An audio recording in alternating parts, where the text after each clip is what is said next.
આવ્યો। આ વાર્તા છે ગોપાલ નામના એક છોકરાની, જે એક નાનકડા ગામમાં તેમના પિતા સાથે રહેતો હતો।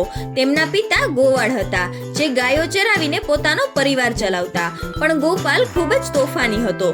ગોપાલ કોઈક દિવસ તોફાન ન કરે એવું તો બનતું જ નહોતું। ગોપાલ બોલ્યો, આજે કોને નિશાનો બનાવું? કોઈ દેખાતું જ નથી।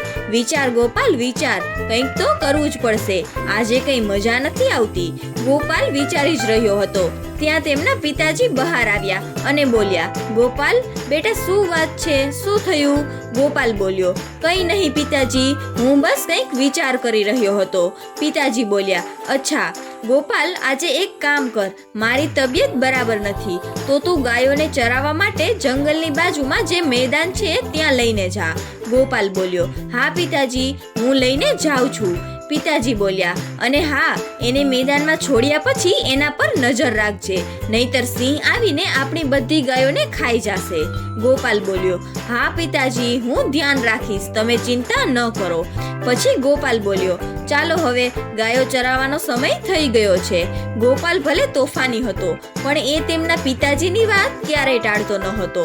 પછી ગોપાલ એ તેમના પિતાજીના કહેવાથી ગાયોને છોડી અને ગાયોને લઈને મેદાન તરફ ચાલ્યો। એમના એક હાથમાં લાકડી હતી અને બીજા હાથમાં ગુલેર। થોડીક વારમાં ગોપાલ ગાયોને લઈને મેદાન પર પહોંચી જાય છે। ત્યાં બાજુમાં જ એક મોટું ઝાડ હતું અને ગોપાલ એ ઝાડ પર ચડીને બેસી જાય છે। પોતાની ગુલેર લઈને ખાલી મેદાનમાં આમ તેમ પથરા ફેંકી રહ્યો હતો, પણ તોફાની ગોપાલ શાંતિથી બેસે એવું તો બને જ નહીં। તેણે એ જ વખતે એક તોફાન સૂચ્યું। એ ઝાડ પર બેઠા બેઠા ચીખવા લાગ્યો, સિંહ આવ્યો, સિંહ આવ્યો, બચાવો બચાવો, અરે ગામવાળા જલ્દી આવો, બચાવો, સિંહ આવ્યો છે, એ મારી બધી ગાયોને ખાઈ જશે, કોઈ તો બચાવો, જલ્દી આવો, મારી મદદ કરો। જેવી ગામના લોકોએ ગોપાલની ચીખો સાંભળી કે બધા લોકોમાં હલચલ ફેલાઈ ગઈ। ગામના લોકોમાંથી એક ભાઈ બોલ્યા, અરે સાંભળો ભાઈઓ, ગોપાલ મુશ્કેલીમાં છે, ત્યાં સિંહ આવી ગયો છે, આપણે તેને બચાવવો પડશે, ચાલો। બીજા લોકો બોલ્યા, હા હા ભાઈઓ, જલ્દી ચાલો। બધા ગામના લોકો ભેગા થઈને ગોપાલની મદદ કરવા માટે ભાગવા લાગ્યા।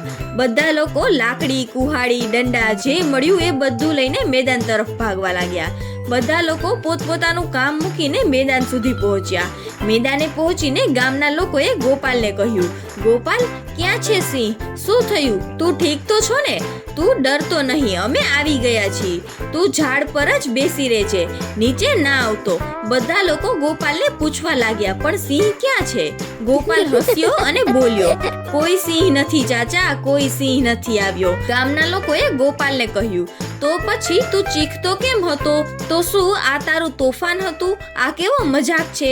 આવું તોફાન ફરી ક્યારેય કરતો નહીં, આ કોઈ સારી વાત નથી। અમે બધા અમારું કામ મૂકીને અહીંયા આવ્યા છીએ, તારા તોફાન હવે વધતા જ જાય છે ગોપાલ, આજે તો તે હદ જ કરી નાખી છે, હવેથી અમે ક્યારેય મદદ કરવા માટે નહીં આવી। ગોપાલ હસ્યો અને બોલ્યો, અરે નારાજ કેમ થાવ છો ચાચા? અચ્છા, હવે આગળથી આવું ક્યારેય નહીં કરું। ગોપાલ હસી હસીને લોથપોથ થઈ ગયો અને બધા ગામના લોકો ગુસ્સામાં ત્યાંથી ચાલ્યા ગયા। ગોપાલને તેના કરેલા તોફાન પર ખૂબ જ મજા આવતી હતી।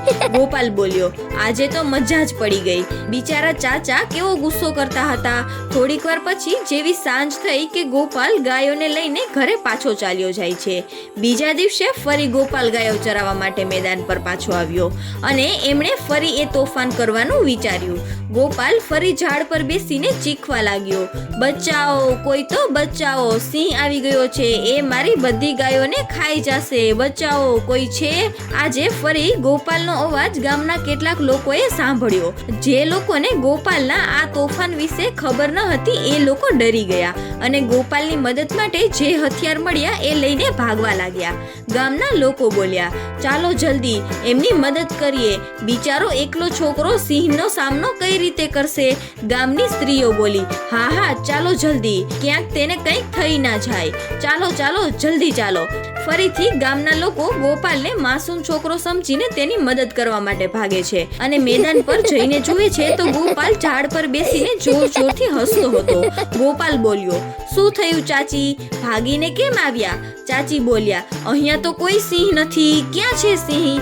ગોપાલ બોલ્યો, કોઈ સિંહ નથી ચાચી, કોઈ સિંહ નથી। ચાચી બોલ્યા, તું આવા તોફાન કેમ કરે છે? આ સારી વાત નથી. તારે તો કોઈ કામ નથી, પણ અમારે ઘણું કામ છે. અમે અમારું બધું જ કામ મૂકીને અહીંયા આવ્યા છીએ અને તું અમને બધાને પરેશાન કરે છે. ચાચા બોલ્યા, આ તું બરાબર નથી કરતો ગોપાલ. અમે અમારું કામ મૂકીને આવ્યા છીએ અને તું અમારી મજા લેસ. હવેથી અમે ક્યારેય નહીં આવી. ચાલો ભાઈઓ. ગોપાલ બોલ્યો, અરે ચાચા ક્યાં જાઓ છો? સિંહને નહીં ભગાવો. ગોપાલને હસતો જોઈને બધા લોકો ગુસ્સે થઈ ગયા અને ત્યાંથી ચાલ્યા ગયા. ગોપાલને મજાક માટે આ એક સારો ઉપાય મળી ગયો હતો. એ દરરોજ આવતો અને આ જ તોફાન કરતો હતો. હવે ગામના લોકો પણ ગોપાલના આ મજાકને સમજી ગયા હતા અને એની વાતોમાં આવીને ભાગીને થાકી ગયા હતા. પણ એક દિવસ થયું એવું કે જ્યારે ગોપાલ મેદાનમાં ગાયો ચરાવતો હતો ત્યારે સાચે સિંહ આવી ગયો અને એ પણ એક નહીં, બહુ બધા સિંહ. ગોપાલે ચીખો પાડી, બચાવો બચાવો, સિંહ આવ્યો, કોઈ છે બચાવો. પણ આ વખતે ગોપાલનો અવાજ સાંભળીને કોઈ ન આવ્યું. ગોપાલ ઝાડ પર બેઠો ચીખતો રહ્યો. ગોપાલ બોલ્યો, હું સાચું બોલું છું, મારો વિશ્વાસ કરો. ચાચા મારી વાત સાંભળો, સિંહ મારી ગાયોને ખાય છે. કોઈ તો બચાવો, કોક તો મારી વાત સાંભળો ચાચા. ગામના લોકોએ ગોપાલનો અવાજ તો સાંભળ્યો, પણ એમને થયું કે ગોપાલ મજાક કરે છે. એટલે ગામના લોકોએ નક્કી કર્યું કે કોઈ પણ મેદાન પર નહીં જાય. ગોપાલની ચીખો પાડવા છતાં કોઈ ન આવ્યું. થોડી જ વારમાં સિંહ ગોપાલની બધી ગાયોને ખાઈ ગયો. ગોપાલ ઝાડ પર બેઠો આ બધું જોઈ રહ્યો હતો અને કંઈ ન કરી શકવાથી તે રડવા લાગ્યો અને પોતાની ગાયોને ગુમાવી બેઠો. એટલામાં જ તેમના પિતાજી સુધી પણ આ ખબર પહોંચી ગઈ. ખબર સાંભળીને ગોપાલના પિતાજી દોડતા મેદાન પર આવ્યા. ગોપાલના પિતાજી બોલ્યા, ગોપાલ આ તે શું કર્યું? તને ખબર છે કે આ ગાયોના કારણે જ આપણું ઘર ચાલતું હતું. આજે તારા કારણે આપણે એને ખોઈ નાખી છે. હવે આપણે શું કરીશું? 2 વખતના રોટલાની વ્યવસ્થા પણ નહીં થઈ શકે હવે. મેં આજ સુધી તારા તોફાન ઉપર તને ક્યારેય કંઈ નથી કીધું, પણ આજે તે જે કર્યું છે એના માટે હું તને ક્યારે પણ માફ નહીં કરું. ગોપાલ બોલ્યો, મને માફ કરી દો પિતાજી, મારાથી બહુ મોટી ભૂલ થઈ ગઈ છે. હું હવેથી આવું ક્યારેય નહીં કરું. મને માફ કરી દેજો પિતાજી, મને માફ કરી દેજો. તો બાળ મિત્રો, આ વાર્તા પરથી આપણને શીખવા મળે છે કે આપણે ખોટું ક્યારેય ન બોલવું જોઈએ. ખોટું બોલવાથી આપણું જ નુકસાન થાય છે.